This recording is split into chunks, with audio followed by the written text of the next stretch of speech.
Channel 11 News starts with severe weather Team 11 coverage. Hi, everyone. Cloudy, a bit cooler today. Rain's going to be moving in just in time for the weekend. Darn it. I'm Peggy Finnegan. And I'm Gordon Lesh, meteorologist Kevin Benson joining us now, tracking the timing all this in Severe Weather Center 11 and hoping it's not going to be a complete washout. I don't think so. There'll be some rain, though. You'll have to deal with some rain, but it's not going to be continuous nonstop, and that's one of the things we'll be tweaking for you. You know, we tweak and fine-tune. Of course you do. Yes. That's what we do here. You know, there we go. There I am right there. You see how that works? That wasn't the cameraman's fault. That was my fault right there. So just here we go. Now let's go ahead and take the graphics for you. There's the tower cam view. It is generally cloudy out there right now across the area. The wind is light, and the temperature is in the 50s, 50 at Butler, 50s at all locations. Here's the next few hours, noon, 54. See the clouds there? You're not going to see much sun today. 59 at 2 p.m. Then you're going to see... some showers, but I think we're going to keep it dry today and tonight, and the showers won't move in till tomorrow. Here's a pretty good swath of rain headed this way, but one of the things you have to keep in mind is right there you can see that is dry air in place there. The dew points are low. I always talk a lot about the dew point because not only when it's high, it's uncomfortable in the summer, but also when dew point is low, that means the air is dry. So it's going to take a while to get this thing going here, but there is a lot of moisture headed this way. Today at 4 p.m. we'll go mostly cloudy and 62. Coming up here, light wind today, showers approaching. I'll do the timing for you. The wind is going to increase. We'll check the forecast for the Pitt game tomorrow. Pitt homecoming tomorrow. That's always a big deal. They're expecting a big crowd over at Heinz Field. I'll have that all laid out hour by hour in just a few minutes. Stay with us right here on Channel 11 News. Thanks, Kevin. This weekend, the world will pause with Pittsburgh to mark the 1 year since the Tree of Life shooting. It's something that impacted all of us.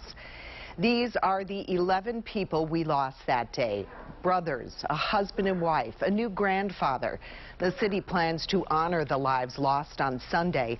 Today, students at Pittsburgh Greenfield School are remembering the victims. Channel 11's Mike Holden joins us live with more on this morning's ceremony. Mike? Peggy, it's a surreal and somber reality. We're actually out here at Greenfield with the kids. You'll notice them behind me. They're here for recess. They dedicated some benches. On top of that, too, their biggest and most important point was that they are stronger than hate. They want this space to be a comfortable area for families to come by, pay their respects, remember those lives lost, and move forward with this tragic process. So I want to take you through what we witnessed. It was definitely emotional. In song and support, the students of Pittsburgh Greenfield memorialized the victims of Tree of Life. They took a break from class to honor the 11 lives lost during a lantern ceremony. One by one, the victims' names were read aloud. Students then placed a lantern on each of these specially dedicated memorial benches. 11 benches, 11 lives taken too soon. Family members of some of the victims emotionally stood by, expressing their gratitude as they reflected on that tragic day. Singing Be the Light, students showed we can all shine through a state of darkness and tragedy. The real thing that keeps me remembering them is that as a community, it was a tragedy that happened to all of us. Kindness needs to be contagious.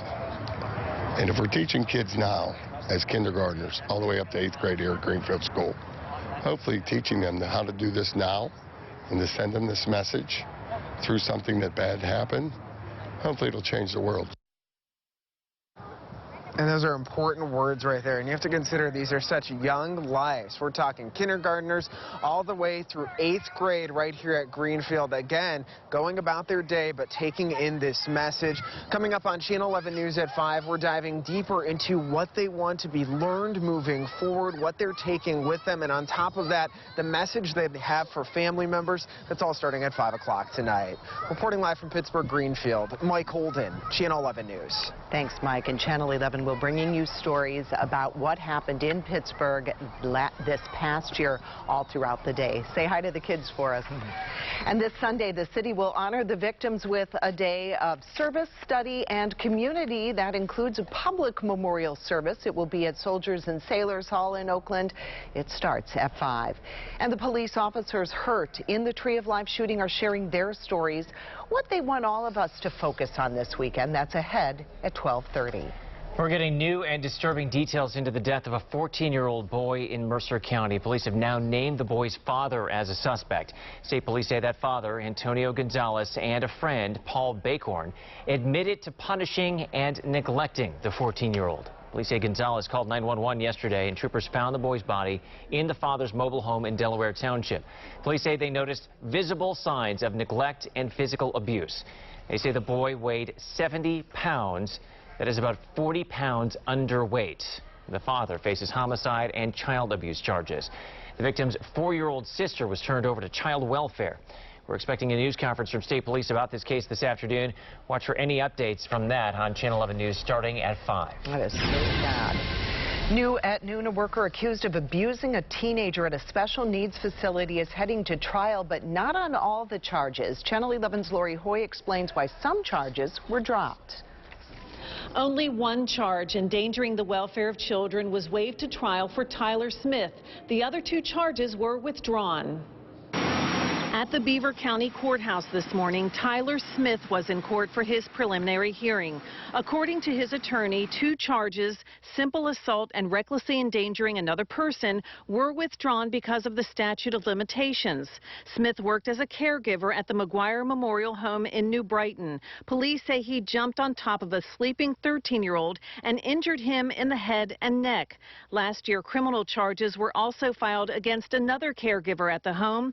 Zachary Donnell is accused of taking hundreds of nude photos and videos of adults and children with special needs, showing physical and emotional abuse. A co-worker also accused Donnell of rape. That's when investigators found the photos as well as the evidence against Smith. Both men have been fired from their jobs. Smith's trial is scheduled for March 2nd. At the Beaver County Courthouse, Lori Hoy, Channel 11 News.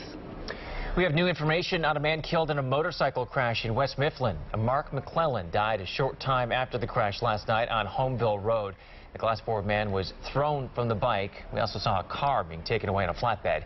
The Duquesne Annex Volunteer Fire Company shared these photos on Facebook. You can see the motorcycle resting sideways in the middle of the road.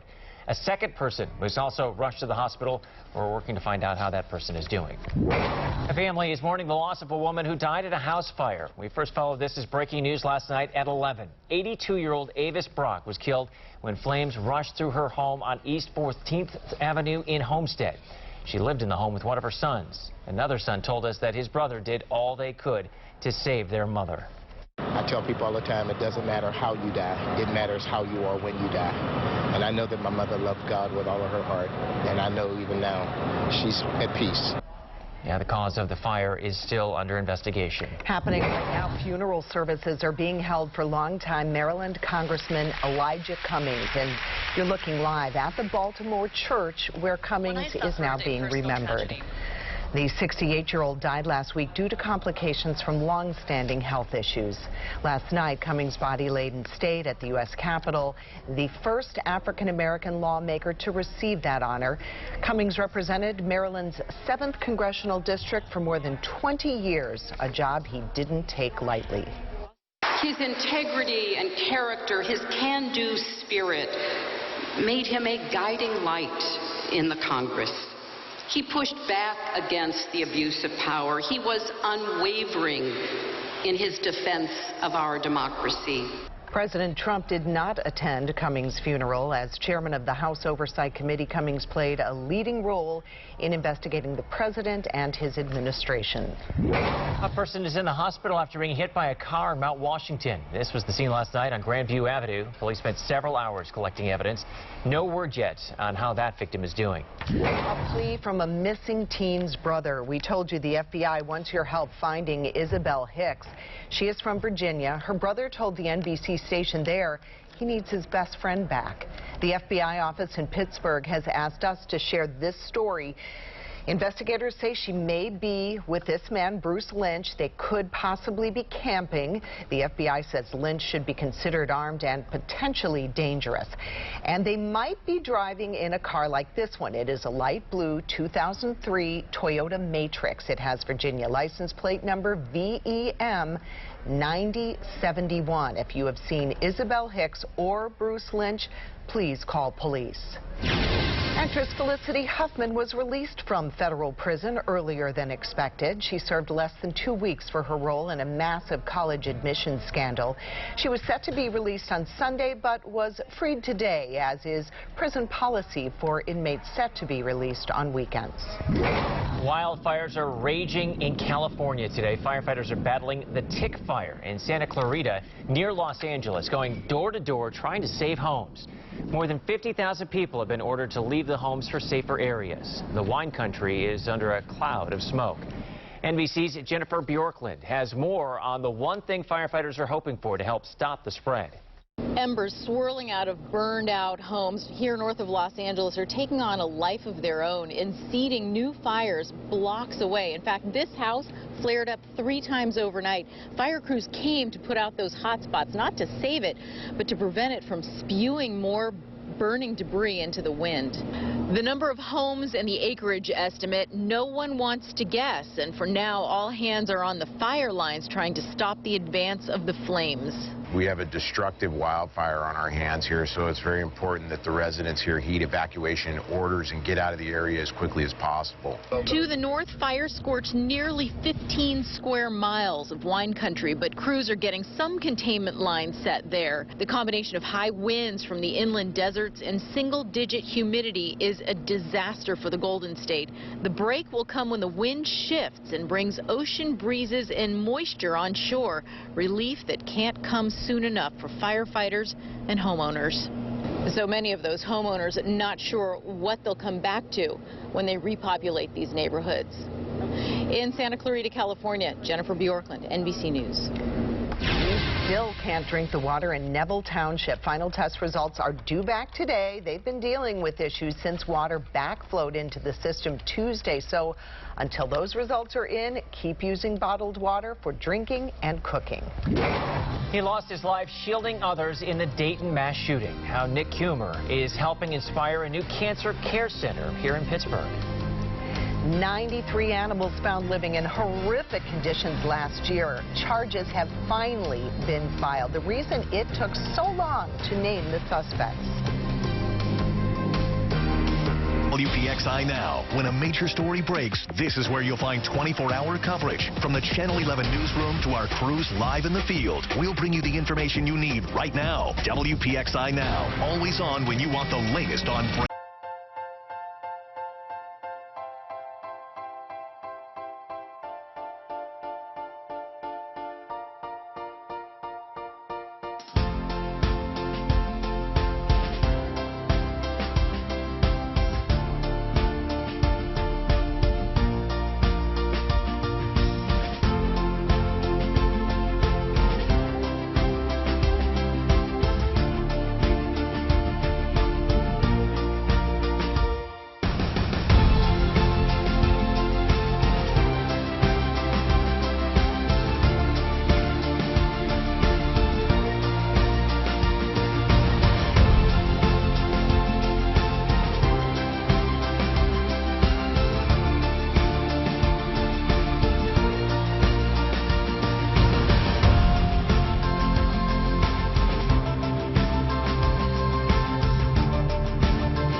11 News 11 at 11. Accurate details, experienced coverage, trusted weather source. I'm tracking a strong storm moving into Greensburg. All in the first 11 minutes of our newscast. Count on Channel 11 News 11 at 11. Tonight, Pittsburgh's chief meteorologist Stephen Cropper tracking the weather in your neighborhood. Police have now charged 3 people in an animal cruelty investigation that we were there for when it started last year. Police found more than 90 dogs at a property in Washington County last summer. They were sick, living in terrible conditions. Channel 11's Gabriella DeLuca learned charges are just being filed because each dog is considered a separate investigation. This is what just 2 of the German short-haired pointers who were rescued from a dog hoarding situation look like today. They're healthy and were adopted. But that's not the case for all of the 92 dogs that were rescued from a farm in Hopewell Township, Washington County. You may recall Channel 11 first told you about this story in 2018. But the district attorney just filed felony charges today against Charlotte, Lucy, and Emily Bienakonski. They received veterinary care and then they were placed in various agencies. So it took time to get a lot of the veterinary records together so that we could establish a basis for charging. Out of all of the dogs, 2 died and several more are still receiving medical treatment a year later. At least 3 of the dogs cannot go outside without goggles on, because their eyes are so damaged from the filth. According to police, they were first notified about the situation after neighbors complained about seeing stray and dead dogs in the area. When the investigation began, they discovered some of them were diseased. Several had scars and behavioral issues. I've been doing this 13 years, and it ranks up in my top 5. It was deplorable. It was uninhabitable by man or beast. That was Gabrielle DeLuca reporting. As for the 3 suspects in the case, they're out on bond and are set to face a judge next month. Breaking now, police just brought in a father accused in the death of his 14-year-old son to face a judge in Mercer County. And Channel 11's Renee Wallace was there to question him. Did you kill your son? No, I did not. Did you cause the death of your son? Police say that father, Antonio Gonzalez, and a friend, Paul Bakhorn, admitted punishing and neglecting the 14-year-old. Police say Gonzalez called 911 yesterday, and troopers found the boy's body in the father's mobile home in Delaware Township with visible signs of neglect and physical abuse. Channel 11 is there for the hearing happening right now, so you can watch for updates on Channel 11 News starting at 5. Charges have been dropped against a man who told police he robbed a Jimmy John's restaurant last week. Aaron Massengill said that he walked into the restaurant and demanded money from the store's cash register. Massengill was arrested and charged, but police realized through surveillance cameras and photos he isn't the suspect. Here's another look at the surveillance picture. If you do recognize this man, call police. CVS, Walmart, and Rite Aid are pulling 22-ounce bottles of Johnson & Johnson's baby powder. CVS says it will not sell the products in stores or online, just as a precaution. Johnson & Johnson issued the recall last week after the FDA found trace amounts of asbestos. The company says it's working to determine the integrity of the test sample. If you have a trip planned this weekend and you're taking the Turnpike, get ready for a big change. Some of the toll booths are going cashless. Starting Sunday, they will no longer accept cash at the booth in Lawrence County, the first one into the state from Ohio. And the Route 66 bypass and Westmoreland County is also included here. The Turnpike wants you to use an Easy Pass, and if you don't have one, you will get a bill in the mail. A new app is helping to save lives. It's doing so by crowdsourcing. The app is called Pulse Point. It alerts people who are CPR trained that someone nearby needs their help. The program is already seeing results in one Central Florida county. There are heroes in our community that just need that opportunity, and I had 2 of them that day. There is a catch. Dispatchers, county or city agencies have to sign up for the app as well. Your severe weather Team 11 forecast. Kevin Benson in severe weather. Center 11, thanks for tuning into Channel 11 News. We're taking a look at DE Tower camera, and you can see that the sky is cloudy out there, and the wind is relatively light. Also, the temperature is in the 50s, 52 degrees.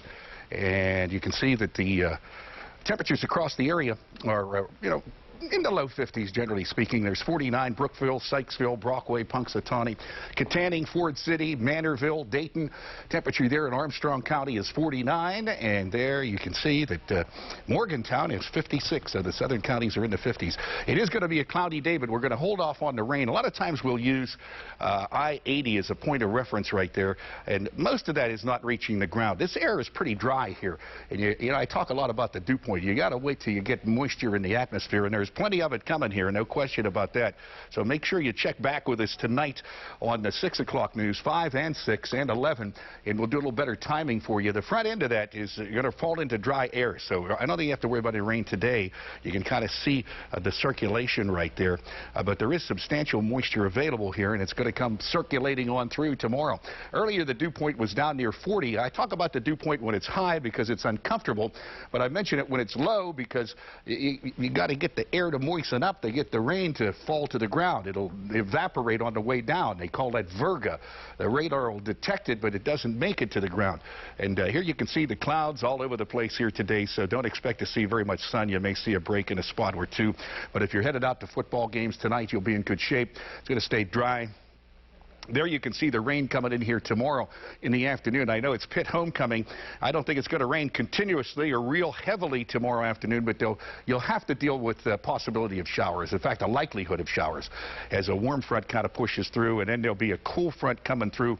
But that's going to be late. Most of this rain is going to fall late Sunday, I should say Saturday night into early Sunday. There's 8 in the morning. You've got widespread rain there, and then you can see by 1 p.m. the front moves through and drier air starts to build in. So a lot of this rain is going to fall late tomorrow night into early Sunday, but there will be some rain in the afternoon tomorrow too. So just be advised, you're going to have to dodge some raindrops if you're headed out in the afternoon tomorrow also, especially early on Sunday. I'm going 62 here today. That may be a little strong, but I think we can hit it. 44 is going to be the low tonight, and then tomorrow with the rain and the clouds, I kick that back to 59 degrees there for Pittsburgh. Extended forecast now. Again, a big day tomorrow. They're expecting a pretty good-sized crowd. Miami versus Pitt Saturday at noon, kicking it off at 55, wrapping it up at 59. It will be cloudy. There will be showers at times. Unfortunately, that's just the way it's going to play out. That's tomorrow, by the way. And then you can see that, well, we've got 59 for the maximum there with rain. Rain mainly early on Sunday, 66, and then we'll turn it back on Monday, 64. I'm going to go do a little more tweaking and fine-tuning on that timing with that storm tracker. I'll have that for you coming up just ahead. Stay with us right here on Channel 11 News at noon. All right, thanks, Kevin. Another tech company coming to Pittsburgh's Robotics Row. Pittsburgh's already becoming like more and more of a tech hub. The top company moving to the Strip District and making Pittsburgh its hub. Thieves go on a stealing spree, then a shopping spree. How they use stolen credit cards to buy $10,000 worth of items in one store.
11 News at 5, covering more news happening in Washington County. So I go in to get $20 for the grocery and come out with a $10,000 debt? What the hell? Thousands of dollars in charges racked up on credit cards stolen from women in the Waterworks shopping plaza. Police say the thief or thieves went on a shopping spree. Yeah, spent $10,000 in just one store. Channel 11's Michelle Chavez has more on the one thing the two thefts have in common. Two thefts at Waterworks. One woman was here at the Market District eating at the cafe, and the other was eating at Walnut Grill, each making that fatal mistake so many women make, hanging their purses on the back of their chair. The second theft happened within an hour of the first. Police say the thief raked up a $10,000 bill at Louis Vuitton in Ross Park Mall. The other card was charged $1,200 at Saks on 5th here on McKnight Road. Police say they have not been able to connect the two incidents so far. Oh my God, I go in to get $20 for the grocery and come out with a $10,000 debt? What the hell?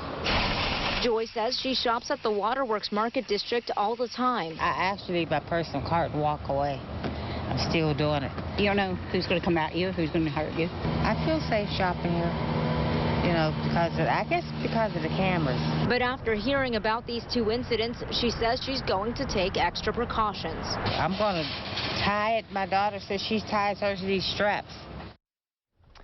Police told us they have not yet made any arrests in these cases. They emphasize they're pursuing them as two separate incidents right now. A powerful image of a firefighter carrying an American flag from a burning home. What makes this flag so special for the homeowner? Plus, he lost his life shielding others in the Dayton mass shooting. How Nick Coomer is helping inspire a new cancer care center in Pittsburgh. Thanks for joining us. I'm Gordon Lash. And I'm Catherine Amenta. At Channel 11 Morning News, we help you prepare for the day ahead.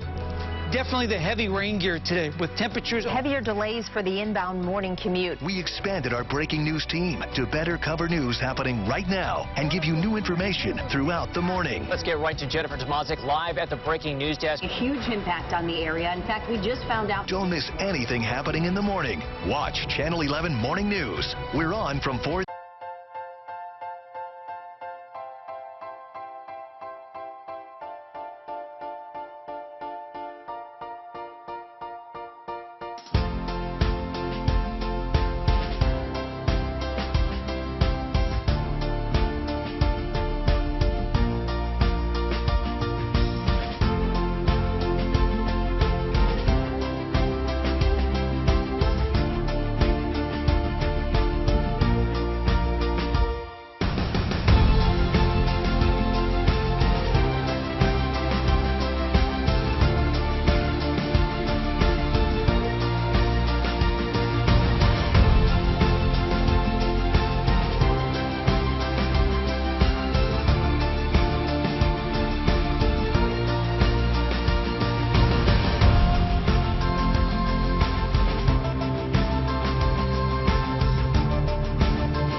Day forecast, now on your screen all the time on Channel 11 News. Plenty of clouds and a bit cooler today. Yep, and rain is going to push through just in time for the weekend. Meteorologist Kevin Benson tracking the timing of the rain in Severe Weather Center 11. I hope it's not a washout. I don't think it's going to be a complete washout, but there'll be enough rain to go along. I can tell you that. We got quite a bit of moisture coming this way. It's a matter of the timing, and that's why we always tell you to check back with us, because we'll be updating the timing as we move along. Cloudy and 52 right now. Currently, the wind is light. I think it is going to get a little breezy. There you see 50 or better at all locations. Next couple of hours here, mid-50s. And there you can see, pardon me, the temperature is going to be 62 in the afternoon here. And there are clouds all over the place. No, we're okay. We'll be, wait a minute. We're okay. I'm back on. We've got the clouds all over the place, and here is a look at that big swath of moisture there. Sorry about that. Had a little water went down the wrong way. You know how that goes. There you see the rain that is headed in this direction, and I am going to time that in for you with Storm Tracker coming up. Mostly cloudy, 62 at 4 p.m. We'll tell you when the showers are going to roll across local neighborhoods, and we'll do that coming up in just a few minutes. Stay with us right here on Channel 11 News. There's a new cancer care center coming to the Pittsburgh area, in part inspired by Nick Coomer. He was one of the people killed in the mass shooting in Dayton back in August. Channel 11's Amy Hudak has details.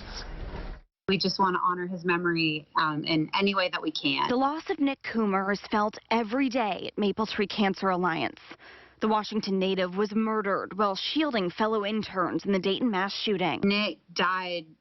He gave up his life for the two female trainers of ours. Karen Wonders is the executive director of the organization. She says they've been rocked, but Nick's memory is helping get them back on their feet. He was so servant-hearted and worked with such integrity and such excellence. And, you know, I feel like if that's anything that we've been able to take as an organization, it's been that. Nick's spirit has helped inspire Wonders to expand. They'll be opening a new cancer care center in Pittsburgh next year. Remember, like, what is important and what is it that we want to convey to the patients that we're working with, to the hospitals that we partner with. The services will be at no cost to cancer patients, allowing them to exercise with a trainer, get nutrition advice, and have a support system. And work for that Wonders, also a Pittsburgh native, knows Nick would be beaming. He would be very excited and very proud. Amy Hudak, Channel 11 News. As we get ready to pause with Pittsburgh this weekend, the police officers who ran into danger at the Tree of Life Synagogue shared what they're feeling nearly 1 year later. Officers Dan Mead and Timothy Matson and Anthony Burke continue to recover from their injuries. Officer Burke told us, quote, "While my period of healing is coming to an end, there are 11 families who continue to grieve and heal. Please direct your continued support towards them during this tragic weekend and going forward." Officer Matson is thanking everyone who reached out to him, writing, quote, "The support I received was incredible. I've never experienced anything like it. In more ways than one, or more ways than I could express, rather, your support helped me through the toughest time of my life." And Officer Dan Mead, the son of an officer, said those who did not survive that day are forever in his thoughts. He told us, quote, "My father was on this job and I looked up to him, and that's why I signed up to be a police officer. I tried for this job. I wasn't drafted into it. These poor people that lost their lives and their families, they didn't sign up for that. Not a day goes by that I don't say my prayers for these people. I feel for them." Remarkable humility, I should say, from those officers who on that day ran toward the gunfire and likely saved lives. Tonight on Channel 11, you'll hear from Officer Mead's daughter. What he did that day, I feel like he walked into a situation not necessarily knowing what to expect and faced it with honor and courage, and it wasn't something that he shied away from. Much more from that interview coming up, and the beautiful tribute Caroline Mead made for the Tree of Life victims. That is tonight at 5 on Channel 11 News. A caregiver has been charged with abusing a North Hills man with disabilities. Police say security cameras captured the man dropping the victim into a bathtub and grabbing him by his hair. Corey Helinsky, who works for Passavant Memorial Home in Harmerville, was charged with neglect of a care-dependent person. Police say back in August, Helinsky was caught on camera in the home, as I said, being aggressive with the 22-year-old victim. dropping him in the bathtub and being rough while getting him dressed. This time he grabs him by the back of his hair, and he's grabbing the back of his hair, and then he forcefully has him stand up. Helinski told police that he was dealing with a tooth issue and didn't feel like waiting around that day. Passavant says they took immediate action, firing Helinski and getting new support for the victim.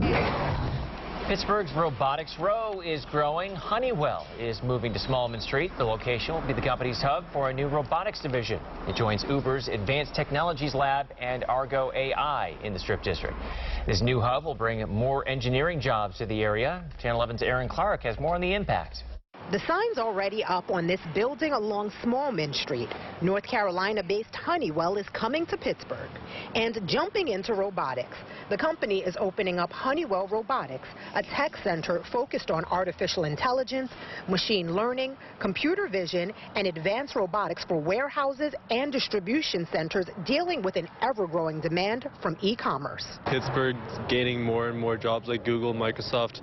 A bunch of these big companies are building more and more are buying more locations in Pittsburgh, so it's going to be a pretty good place for tech pretty soon. To develop the robotics technology, Honeywell is tapping into local talent and partnering with CMU's National Robotics Engineering Center, something students at the university are thrilled about. There's more opportunities for students. Considering our robotics department here and how much it's blooming, I think it's a great choice for that company to come here. A spokesperson for Honeywell told Channel 11 the company is in the building out stages and doesn't yet have a timetable for when the center will open.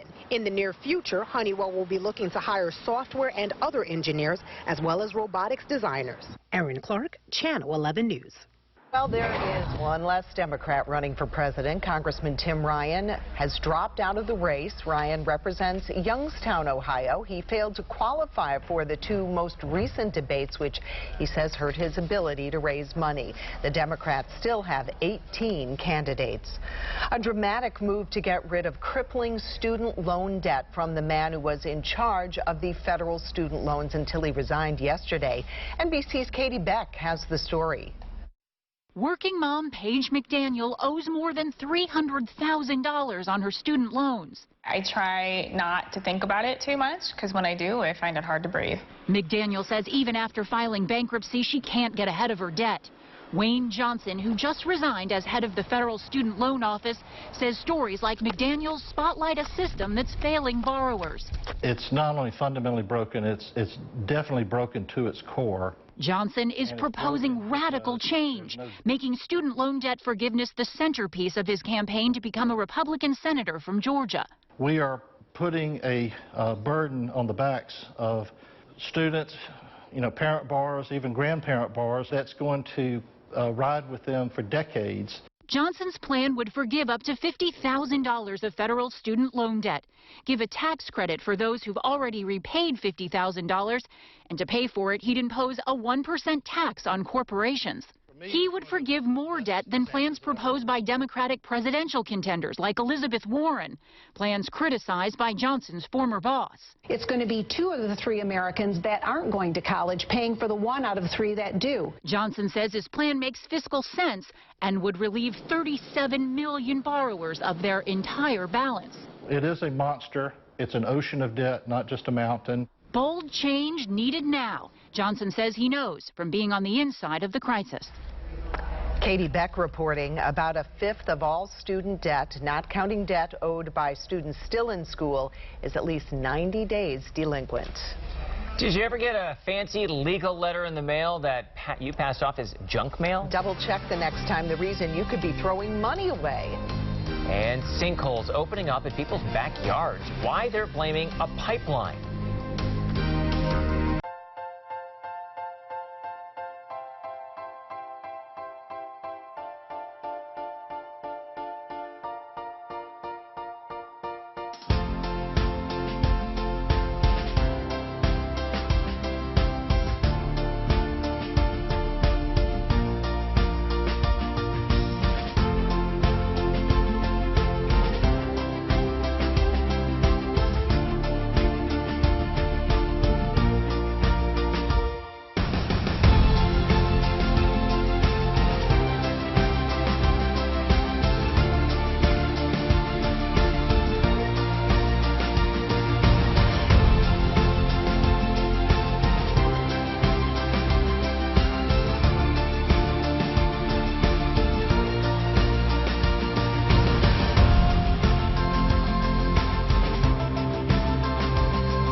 Channel 11 News at 6. Followed by NBC Nightly News at 6:30.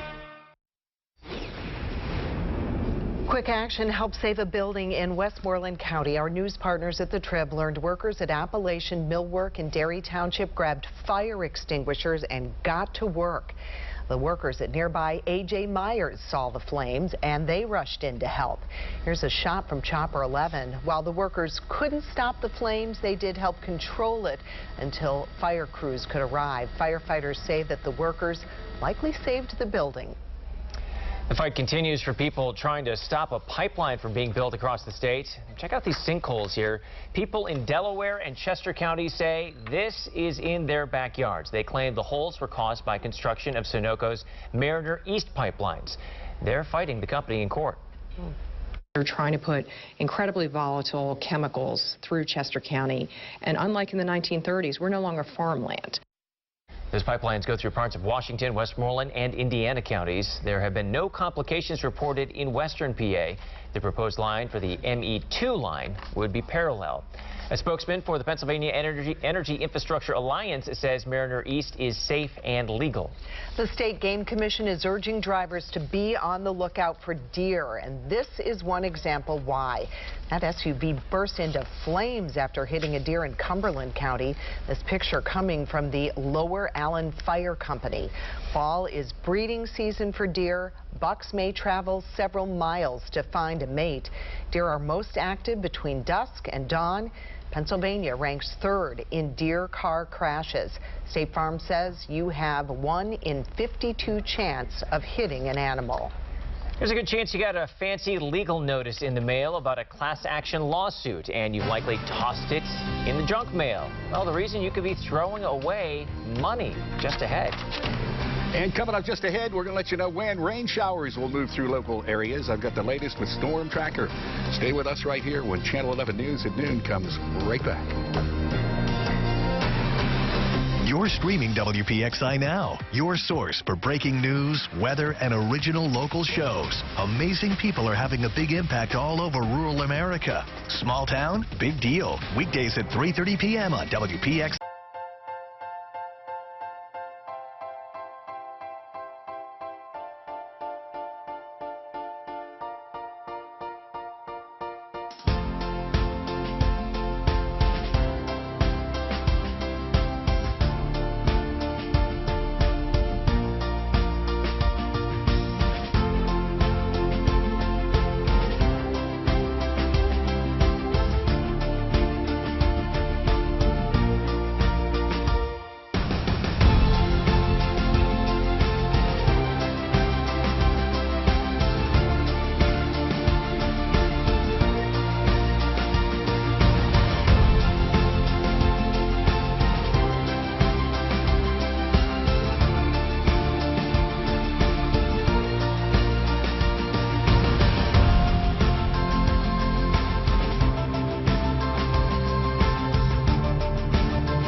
Severe Weather Team 11 on Channel 11 News now brings you the 7-day forecast on your screen all the time. During all of our weather reports, you'll see the forecast for the next 7 days where you live. Watch Severe Weather Team 11's 7-day forecast on Channel 11 News every day. Google is paying more attention to the small words in your searches. The company is tweaking its search algorithm to better understand the meaning of what you're looking for. Google is teaching the system to recognize the context and order of words. That means words like for, in, and at will now be taken into account. You've probably received a class action lawsuit notice in the mail, and if you're like most people, you probably tossed it in the trash. Our consumer advisor, Clark Howard, says you could be throwing away money. Have you ever gotten a really fancy legal notice in the mail that makes no sense to you, saying that you are an eligible participant in a class action lawsuit? Well, when we get those, they're written so poorly, at least in terms of English, that what do? We're confused. We're like, this isn't for me, and we throw them away. In fact, a new study finds that the people who actually file a claim, typically less than 10%. But if you do file a claim, if it's something that you actually were part of, you win roughly 90% of the time. Most of them require that you just sign your name and date a form and send it back in for you to be eligible for compensation. Maybe something where a bank took advantage of you, or a pay TV service, or something like that, that you're a customer of or were a customer of. So take the time, sign your name, send it in. Who knows? You may get a check. I'm Clark Howard. Your severe weather Team 11 forecast. Kevin Benson in severe weather. Center 11, thanks for having us on here today. The sky is pretty cloudy out there right now, and it's going to stay that way, but I think we can keep it dry today, and then eventually we'll see some rain move in here tomorrow. Cloudy and 52 is the temperature at this time. There you can see 50 or better at all locations. One exception, Brookville, Jefferson County is 49. Other locations in the 50s. There you can see satellite and radar images, and we've got clouds all over the place here. So any of that rain north is not reaching the ground. There's quite a swath of rain here headed up the Ohio Valley, and it's going to move in this direction. But as it does, it's running into dry air. So I don't think we're going to run into any rain until probably tomorrow. That's the most likely time for it. I'll show you that on the storm tracker coming up. The dew point, I talk about the dew point a lot because when it's high, you know, it's very uncomfortable. When it's low, you got to get the dew point to come up and get the what they call precipitable water. You got to get moisture in the atmosphere to get this rain to survive to the ground. And there you can see the storm tracker model now. You've got clouds in many locations, but you don't see much green showing up here. I think you'll be okay tonight. And then tomorrow, watch for showers. I know it's Pitt's homecoming tomorrow. There you see at 1 p.m. there's some showers moving through. I don't think it's going to rain continuously tomorrow, but there'll be showers at times. And it looks like the best chance for heavy-duty rain, not stormy weather, but strong downpours is going to be late Saturday night, overnight Sunday morning. And then by Sunday in the afternoon, we're going to run this through pretty quick. It's going to turn a little cooler and drier, and I think by Sunday afternoon, you'll be back to some pretty fair weather. So it looks like the bulk of this rain is going to fall overnight, Saturday night into early Sunday. That's the timing right now. But this timing can change. So check back with the crew here tonight, and they'll be kind of fine-tuning and tweaking and double-checking the timing on this forecast here. High today, I'm going to go 62. That may be a little strong, and you can see 60s at most locations. Somerset over on the ridgetop will keep that at 59. And there you can see tonight 44 is going to be the overnight low temperature. 40s at most locations. That's not far off the average. And then you see tomorrow with the rain showers and the clouds, it's going to be a little breezy tomorrow too. We're going to bump that back to 59 degrees on the high end. Extended forecast for you right now. Cloudy today and 62. Tomorrow there'll be rain showers, and the temperature is going to go to 59. As I mentioned, it's Miami versus Pitt Saturday afternoon at noon over at Heinz Field. Cloudy, it'll be kind of breezy. There'll be showers at times. At kickoff time, it's going to be 55. Halftime, it's going to be 57. And by the time the game wraps up, it's going to be 59. So you're going to want to have to plan for the rain gear. Unfortunately, that's just the way it looks. I don't think it's going to rain necessarily continuously. Not looking for anything overpowering, but there will be showers at times. Miami versus Pitt Saturday at noon, and that's always a big thing. You know that for homecoming. So by Sunday, any rain should be mainly early in the afternoon. The cooler, drier air moves in. By Monday, a mix of clouds and sun and 64, and then we'll go partly cloudy Tuesday and a high temperature of 60. Kevin Benson in severe weather, Center 11. Halloween is in a few days, and many of you may be breaking out the costumes this weekend. But before your kids head off trick-or-treating, NBC's Liz McLaughlin shows us some handy smartphone safety features to make the holiday a little less scary for parents. Hey, happy Halloween. Here you go. Halloween doesn't have to be scary for parents. Take that, too. With smartphone tricks for kids seeking treats. Here you go. First, when you send your kids out to trick or treat, make sure their phone is charged 100%. Then bump to the top of their inbox by sending a text or starting a group chat with a neighbor or family member. That way you can have fun keeping in touch with them as the night progresses, and they feel accountable to not just their parents. Your smartphone's alarm can also come in handy. Before kids go out, you can set an alarm as a reminder to check in or a curfew to come home. You can also keep tabs on their location with the Family Link app on Android devices or Find My iPhone and Family Sharing on Apple devices. You can ping their phones, and even if the ringer is turned off, they're going to be able to hear those notifications. Plan the route ahead of time with the Nextdoor app's Treat Map. Neighbors can mark if they're passing out candy, have spooky decorations, or offer allergy-safe treats. Apps like Life 360 will tell you which routes that you might be considering might be in a higher crime area. It's a good idea to use a handheld or phone flashlight to increase visibility, or go hands-free with a wearable. It makes it really easy for them to want to keep it on and be able to have that with them at all times. Staying out of the dark, even if they're dressed up like the dark side. Liz McLaughlin, NBC News. Kids in a handful of local communities are going to be trick-or-treating tomorrow night, and for a complete list, you can head over to WPXI.com. Off the streets and back on the drawing board, the potential flaw a Pitt student found in food delivery robots.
News 11 at 11. 11 minutes of news and weather before the first commercial. This is Take 5, highlighting Western Pennsylvania's most innovative and successful businesses. Hello and welcome to Take 5. I'm Heather Habira. Today I'm joined by Teresa Gaspard, Special Events Manager at the Pittsburgh Zoo and PPG Aquarium. Teresa, many people know and love the zoo. Their families enjoy visiting and seeing the animals and also attending those special events. But you're here to chat about your conservation efforts. I understand that you are dedicated to the conservation of endangered and threatened species around our globe. What kind of conservation work is the Pittsburgh Zoo and PPG Aquarium involved with? We're involved in every facet of conservation, from directed species and habitat efforts to sustainable practices in our everyday operations at the zoo. We currently have 93 conservation projects which we lead, participate in, or fund in 38 countries across all 7 continents and in all 5 oceans. Wow. We have a partnership with PPG to administer the PPG Conservation and Sustainability Fund, which this year supported 20 projects, from rediscovering and breeding the alligator lizard in Guatemala, which is an arboreal lizard that was thought to be extinct, to putting tracking collars on elephants in Africa to help